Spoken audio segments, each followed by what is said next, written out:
All right, Governor Cuomo is giving an update on the state's coronavirus right now. Let's listen in live. Reflecting, today is day 64 since we closed down New York. Only 64 days, feels like a lifetime, but only 64 days. Today's numbers, the total hospitalization rate is down, and that is good news for all concerned. 9,786, below 10,000, which is a big deal for us. You have to go back to like May 18th, 19th to see where to get near that number. March, I'm sorry. The number of total hospitalizations again is down. The number of intubations is down, and that's really good news because intubation is generally bad news. The number of new cases is 789. That's good news. We were hovering at about 900, 1,000.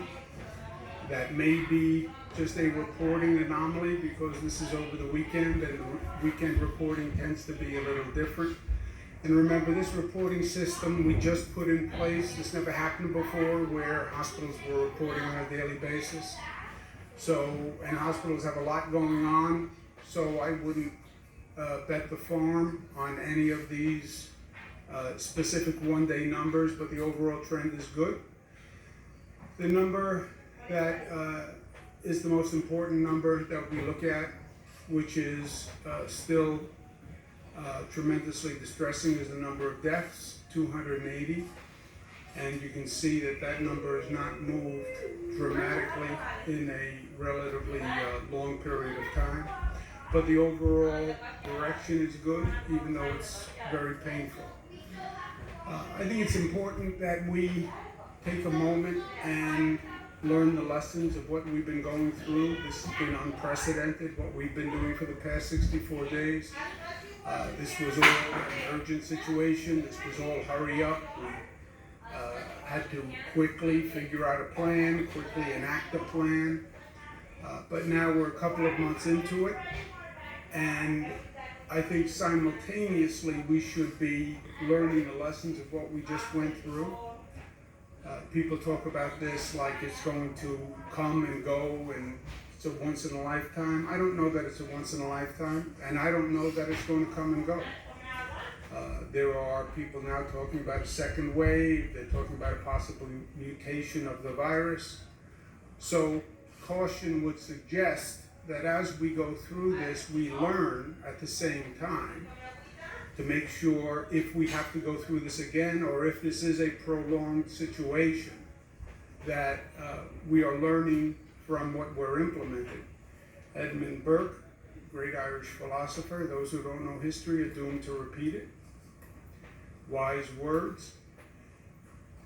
The macro questions, bigger than just New York questions, bigger than the governor's questions. What happened in China? You know, people are talking about it. Where did this virus start in China? How did it start? How did we not know? What should China have told us? Above my pay grade, but important questions. How did the virus get from China to the United States? And we assume it got on a plane from China and flew to the United States. That was the first thinking when this started. Now it appears that that's not so. As we're going through this, what could we have done differently? More importantly, what should we do differently if this is a prolonged situation or if there is a next time? And again, caution, I would assume there's a next time. Anyone who sits back and says, well, this is the only public health threat that we're going to face. It's not the case. We're seeing increasing threats all across the board. Environmental threats, Mother Nature, natural threats, threats from emergency weather that we've never seen before. And if you look back, as far back as 1918, when they had the flu pandemic that people talk about, it took 10 months. It came in 3 different waves. And the second wave was worse than the first wave. So even if you put aside all the modern day challenges, when this happened in 1918, it came in 3 different waves. So let's be prepared and intelligent. Some of the lessons to learn, the CDC did a fascinating report that it put out on May 1, which starts to take a deep look at what happened. And I think there's a lot of important information in that. And it pointed to something that we've been looking at here in New York. The report says that when they look at the different strains of the virus in the United States, that there are different strains. And we were all looking at the West Coast. The West Coast had cases well before the East Coast, remember. Maybe 6 weeks before the East Coast. Those strains came from China. What we saw in the state of Washington, what we saw in California, they came from China. Flights from China land predominantly on the West Coast. What we have seen in New York didn't come from China, but actually is a different strain of the virus that came from Europe. That's an important fact to know and to study. They then said in the CDC report, from February, you had 139,000 travelers coming from Italy, 1.74 million from other European countries where the outbreak was spreading wildly and rapidly. So everybody's looking at China.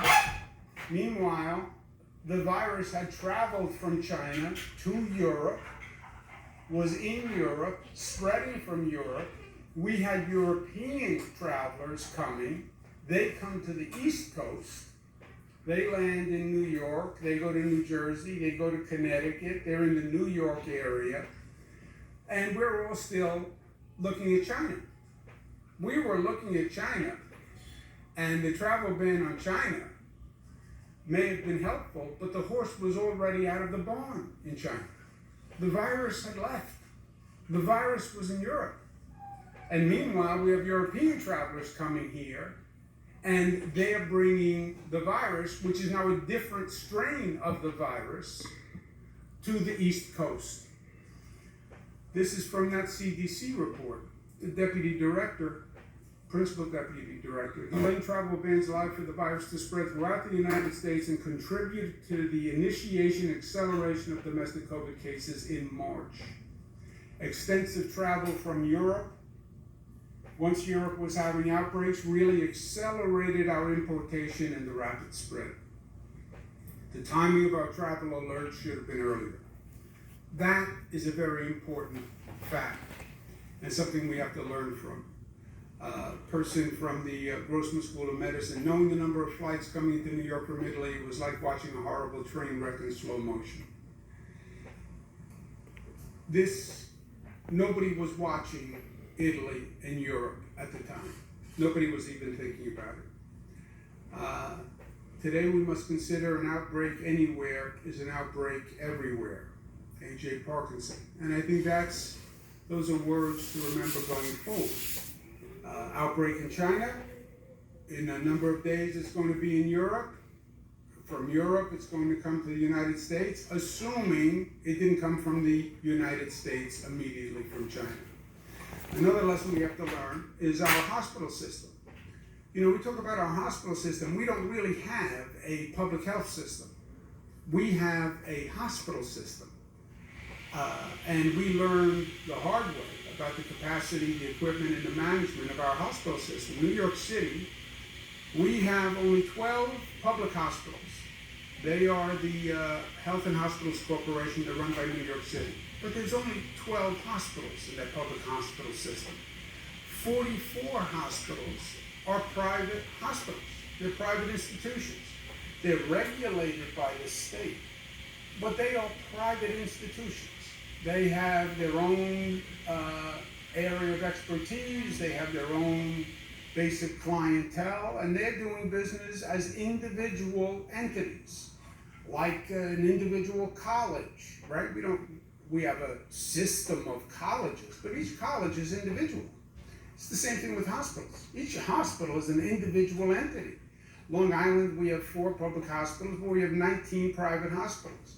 Westchester, 1 public hospital, 12 private, Rockland 1 public, 2 private, Hudson Valley, rest of the state, 2 public hospitals, 87 private hospitals. So really, your healthcare capacity in the state is all in the hands of private hospitals, right? You have 176 private hospitals in the state. That's the capacity. But that means you have to now rely on those private hospitals, get them all to be part of one system, which day to day, that does not happen. They're operating themselves. We have, again, state regulations that say this is how much you must operate. But they operate as individual entities. In the middle of this outbreak, we had to go back and do what we call the surge and flex management system, where we said to all 176 private hospitals, we have to work together. And we have to manage this system as one, because hospitals are getting overwhelmed.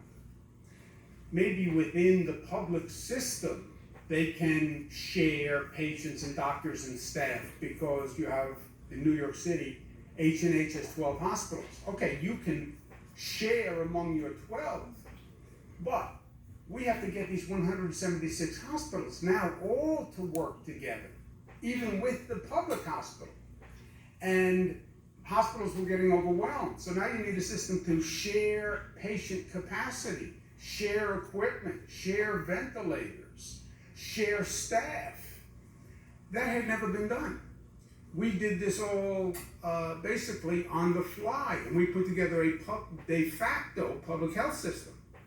But it was a lot to do on the fly, and we need to institutionalize these lessons. Part of what we have to learn is what happened with the equipment. I mean, this was just a situation that nobody anticipated. It happened all across the country. You couldn't get enough gowns, you couldn't get enough masks. We're going to put in a state requirement now that every hospital has to have a 90-day supply, stockpile, their own stockpile of all the PPE equipment that they could need for a 90-day supply at the rate of usage that we saw with this COVID virus. So every hospital has to have 90-day supply, period. We can't go through this day-to-day moving masks all across the state, right? This mad scramble that we were in, and still are in many ways. Also, as a nation, we can't go through this again. There was competition among states, there were competition among private entities to get this equipment. The federal government was trying to buy it. I'm bidding on behalf of New York. We're bidding against other states, Texas, California, other states across the country are trying to buy the same masks from the same vendor, literally wound up bidding up the price. Have people in China. I'm trying to contact people in China who can figure out how to buy masks from China. It was totally inefficient and ineffective. The state of Massachusetts, Governor Baker was good enough to work with Robert Kraft, who had a personal airplane that he sent to China to get masks. And Massachusetts was good enough to give us some of the masks that a private airplane picked up. I mean, this is not the way to deal with this situation, right? Plus, we just drove up prices by our own competition. It was a limited supply. It was primarily in China. And then you have 50 states and all these private entities and the federal government trying to buy from China. It made no sense. So let's fix that. New York State alone buys about $2 billion of medical supplies this year. $2 billion this year. And that's one state. And that's us purchasing from China and around the world. We're going to form a consortium with our 7 Northeast partner states, which buy about $5 billion worth of equipment and supplies. That will then increase our market power when we're buying, and we will buy as a consortium, price as a consortium for PPE equipment, ventilators, medical equipment, whatever we need to buy. We put all those hospitals together, all that public health capacity together, which will make us more competitive in the international marketplace. And I believe it will save taxpayers money. I also believe it will help us actually get the equipment, because we have trouble still getting the equipment and just buying the equipment, because these vendors on the other side, they're dealing with countries, they're dealing with the federal government. Why should they do business with one state, right, when they can do business with an entire country? So this consortium, I think, will help us get the equipment and get it at a better price. We will come up with a regional identification of all the equipment we need. Basically, it's all standard equipment. A mask is a mask, a gown is a gown. Let's come up with the total amount that we need. Let's stop doing business with vendors who we found to be irresponsible, and we found out the hard way. I can't tell you how many orders we placed with vendors who were acting basically as brokers, who just started businesses in the middle of this pandemic because they saw an opportunity. So let's compare notes among the states to find out who was good to do business, who was not good to do business with. Let's see if we can't do the purchasing in this country, and let's see if we can't do the purchasing in this region. Now, why are we buying all this material from China? Literally billions of dollars of PPE, and we'll do it in coordination with the federal government. But I want to thank our neighbors, our neighboring states. The word neighbor has a different connotation. You don't normally think of the surrounding states as neighbors. You think of the person next door as a neighbor, but they are neighbors. And they've acted as neighbors. I can't tell you how supportive Governor Murphy in New Jersey and Governor Lamont in Connecticut and all the other governors in our coalition have been. Literally, where you can pick up a phone and I can say, I need help with masks. Do you have any extra masks? Do you have any extra gowns? Can I borrow this? Can I borrow that? Really, the way you would deal with a neighbor in an extraordinary circumstance, right? You'd knock on the door and say, can I borrow this? That's how these states responded.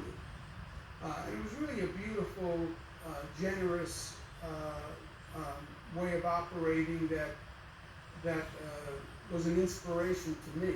You know, it wasn't, I'll have my lawyer call your lawyer. It was, whatever I can do, I'll do. And in that spirit, we want to keep that coalition together, and we want to work together. We're doing regional planning now on the reopening, because every state is going through every other state. We do something in New York, it affects New Jersey, Connecticut, Delaware, etc.